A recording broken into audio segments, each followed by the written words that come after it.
Eu queria chamar a atenção da gente hoje, aqui bater um papo sobre o risco da simplificação. Risco da simplificação. O que eu quero dizer com o risco da simplificação? Quando a gente estuda matemática, simplificar é um objetivo. É verdade. Né? Você tem que ir simplificando as equações até a hora que você Frações simplificadas. Frações simplificadas. Lembra como era aquilo? Memória Soma afetiva. era bacana, eu gostava. Eu cheguei a dar aula de matemática. E eu gostava muito de matemática. Mas a simplificação é próprio da matemática. Mas na política, a simplificação é uma estupidez, né? Na economia, é uma infantilidade. Na diplomacia, nós vamos falar disso, é irresponsável, né? Por que eu falo do risco da simplificação? Então, assim, o Lula foi preso. Acabou o PT. Isso é uma simplificação, né? O PT sofreu um abalo? Sofreu. Mas é diferente de você falar o Titanic bateu no iceberg, acabou o Titanic. Isso não é uma simplificação, isso é um fato objetivo, né? O Lula foi solto, acabou o Brasil. Soltou o Lula, agora sim isso aqui vai ser o caos. Cadê o caos? O que está acontecendo depois que o Lula foi solto? Nada. Caiu a segunda instância. O Brasil virou um país onde reina a impunidade. Como se antes nós fôssemos um país espetacular. Tinha a segunda instância. Nossa, esse período que vingou a segunda instância, o Brasil virou um país suíço, né? Aprovou o pacote anticrime. Agora nós vamos botar para quebrar. De novo, vamos virar a Suíça. Nós já viramos a Suíça tantas vezes que é de se perguntar por que a gente ainda não virou a Suíça, né? A gente consegue fazer bons chocolates, mas é o máximo que a gente faz de parecido com a Suíça. Aí não passou na reforma da Previdência o pedaço dos estados e municípios, que ainda vai para passar e tal, então comprometeu a reforma da Previdência. Não é assim. E também não vale pelo outro lado. Aprovou a reforma da Previdência, logo acabaram-se os problemas. Não, está só começando, né? Bolsonaro não vai conseguir montar o seu partido. Pronto, ele sofreu a maior derrota política. Será que sofreu a maior derrota política? Será que é assim, simples desse jeito? Eduardo Bolsonaro não virou embaixador. Nossa, isso acabou com o clã Bolsonaro. O que mudou? Vamos combinar. O que mudou? O Bolsonaro está menos popular, ele não vai conseguir atingir as metas econômicas dele, ele vai virar um personagem de segunda classe na política nacional porque não emplacou o filho em Washington. Então, a gente tem que tomar muito cuidado para não simplificar. E é fácil simplificar. Basta a gente analisar aquilo que a gente não gosta. E aí a gente simplifica e classifica. E, sabe, no futebol isso é muito comum, né? Eu faço isso com o São Paulo o tempo inteiro. Acho que com razão. E sempre pelo lado negativo, porque o meu time não me dá motivos para festejar. Mas mesmo assim, é preciso tomar cuidado. Nós estamos na Libertadores. Não é assim também um desastre, né? Nós já vivemos desastres maiores, já tivemos vitórias e momentos muito bons. Mas se não funciona na política, não funciona na economia, eu disse, na diplomacia, beira a irresponsabilidade. E agora nós estamos vivendo um momento que a gente tem que olhar com muito cuidado, porque é uma grande confusão internacional, dada a simplificação. Os Estados Unidos foram lá e fizeram um ataque ao aeroporto de Bagdá e, bum, mataram um general que era o principal personagem militar do Irã.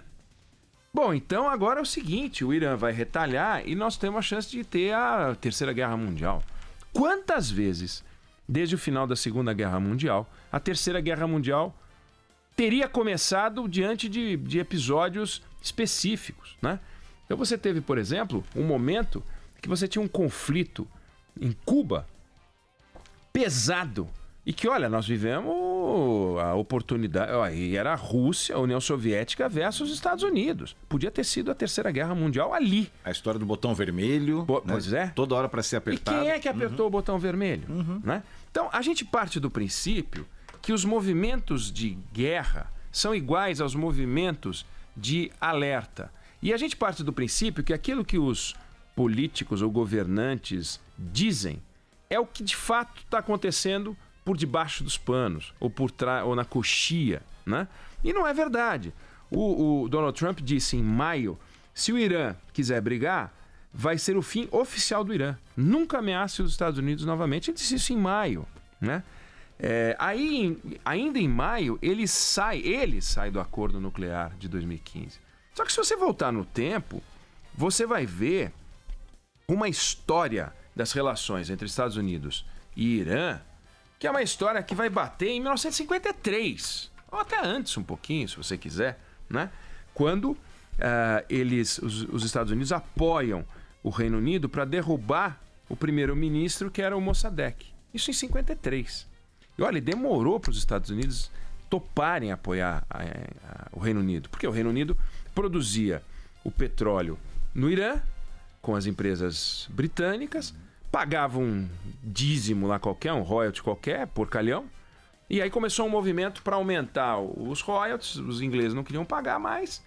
Resultado, nacionalizaram a produção de petróleo. Começou uma confusão monumental, até que os americanos toparam entrar nessa discussão, fortaleceram o Shah Reza Pahlavi, e, enfim, o Reza Pahlavi que estava no poder desde 1941 e foi cair em 79. Olha só, tanto tempo, né, os Estados Unidos apoiando o Reza Pahlavi a partir desse momento, 53 até 79. Nossa, passou um Vietnã nisso. Passou um Vietnã nesse troço. E nesse meio tempo, bom, de repente cai, aí entra o Ayatollah Khomeini, começa a confusão toda.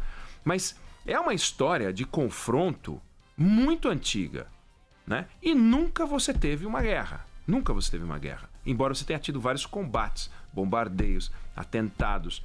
Os americanos, na guerra do Iraque, derrubaram um avião com 290 passageiros civis. Não é 290 soldados, 290 passageiros civis. Então, o que tem de história por trás de movimentos americanos, movimentos iranianos, milícias para lá e para cá, milícias no Líbano, milícias no Iraque, milícias na Síria, em todo lugar, você vê o seguinte, é um jogo de xadrez perigosíssimo, onde cada peça é feita de dinamite.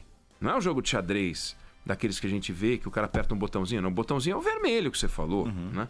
Mas ninguém aperta para valer.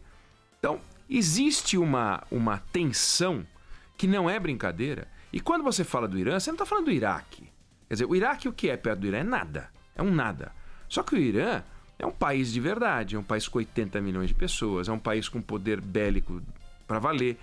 E se você tiver hoje alguém que dispare uma guerra entre os Estados Unidos e o Irã, não é que alguém vai perder.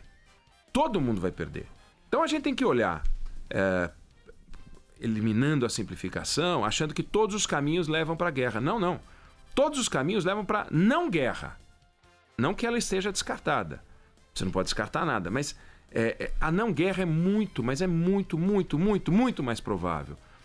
O que a China tem a ganhar com a guerra? Ela compra petróleo iraniano e os países do Golfo abastecem 1/5 quase do petróleo chinês, né? A Europa, o que a Europa tem a ganhar com a guerra, né? Então não é à toa que a Angela Merkel, que o Boris Johnson dão declarações, né, de colocar as coisas no seu devido lugar, tal. O Trump, saiu uma pesquisa agora da Universidade de Maryland, o dado mostra o seguinte: 3/4 dos americanos não querem a guerra. 3/4. Não é só que eles não querem a guerra, não. É o seguinte: 1/5 dos americanos, que é outro dado da pesquisa, acham que os americanos têm que se preparar para a guerra. O que significa que 4/5 acham que não. E 3/4 não querem, não queremos a guerra. Vem cá, o Trump vai entrar em ano eleitoral. O Trump está em ano eleitoral. No ano eleitoral ele vai querer se meter em confusão e perder. Quer dizer, ele se mete numa guerra e perde a eleição, né? Então não é uma coisa que tem muito sentido. Essa desestabilização geral que aconteceria para a China, para a Europa e para os Estados Unidos. Os Estados Unidos, eles são líderes de produção de petróleo no mundo. Tudo bem. Mas e o que acontece com o preço mundial? O que aconteceria aqui também? Você tem um aumento de preço geral, porque vamos lembrar que recentemente o Irã bombardeou duas refinarias na Arábia Saudita. 5% do petróleo, da produção de petróleo mundial estavam ali. E o Irã foi lá e bum! Não era para começar uma guerra, aquele troço? Sabe? Se for olhar, toda hora vem um movimento. Ontem, por exemplo, o Iraque aprovou a expulsão dos americanos, a expulsão de todas as tropas estrangeiras. Nós comentamos aqui, o texto de expulsão é um daqueles textos escritos para não expulsar. Reunir os esforços para, conjuntamente, estabelecer mecanismos para... Por que fizeram desse jeito? Para não expulsar. porque senão eles expulsariam, né? Os inspetores da agência, enfim, que acompanha as armas nucleares. Por que o Irã não expulsou os inspetores, né? A gente falou disso ontem. Por que não expulsou? Porque não quer expulsar os inspetores. Então, o acordo que o Irã pega e sai, os Estados Unidos já tinham saído. Mas o tratado de não proliferação, não. Então, as coisas são muito cuidadosas. Vai ter retaliação? É possível. Agora, será uma retaliação que obriga os Estados Unidos a entrar em guerra? Ou será uma retaliação que dê ao governo do Irã, ao poder do Irã, um discurso para dizer que retaliou, ao estilo da retaliação que é possível que seja feita, sem que dê aos Estados Unidos o argumento para que comece uma guerra. Porque se der um argumento para começar a guerra, aí tem que começar a guerra, não tem jeito. Então, são movimentos muito cuidadosos. A CIA se mexe, os diplomatas se mexem, os políticos se mexem, os governantes se mexem.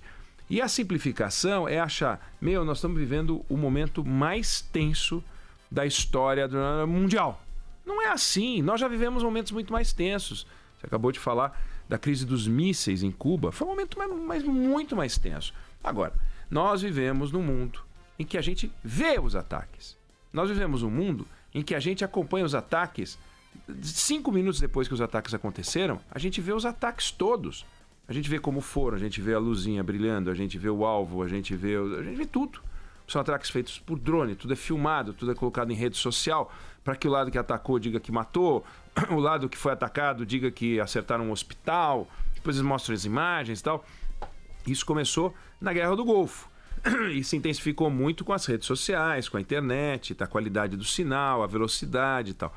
Antigamente, essas coisas aconteciam quando vazavam os documentos internacionais, quando vazavam as conversas. Você não acompanhava como acompanha hoje. Quando alguém dava uma informação para um jornalista, o jornalista publicava, havia um desmentido, aí o jornalista era expulso, não podia mais falar porque ele tinha dado uma informação privilegiada, etc. Tal.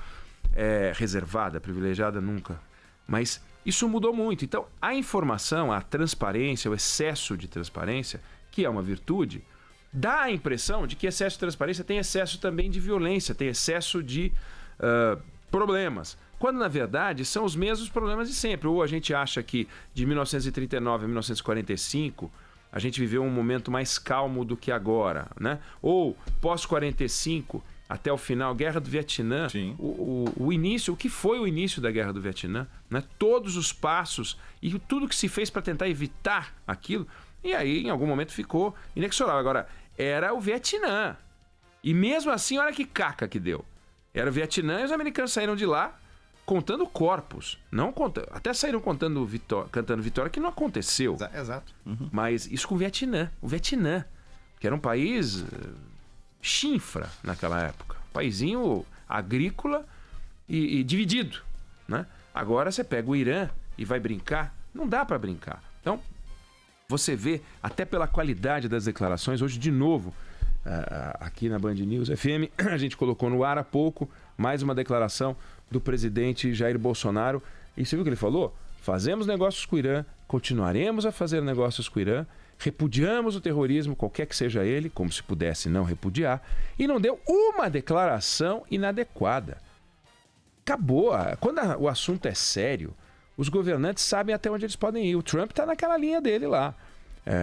E o Irã está naquela linha dele lá. Mas todos os outros observadores estão se mexendo. Então, vamos tomar muito cuidado, porque a gente tem que acompanhar essas discussões sem simplificar. Nós não podemos simplificar a prisão do Lula, a saída do Lula, o Bolsonaro, segunda instância, e não podemos simplificar olhando para essa confusão entre os Estados Unidos e o Irã e achar assim, vai ter guerra, não vai ter guerra. Calma, vamos ter calma. Tem consequências, o preço do petróleo sobe, mas a história mostra o seguinte: na hora do limite, a diplomacia da guerra, a diplomacia da dificuldade começa a mostrar seu valor e as coisas ficam nessa estabilidade tensa, explosiva, mas não a ponto da gente ver o botão vermelho ser apertado.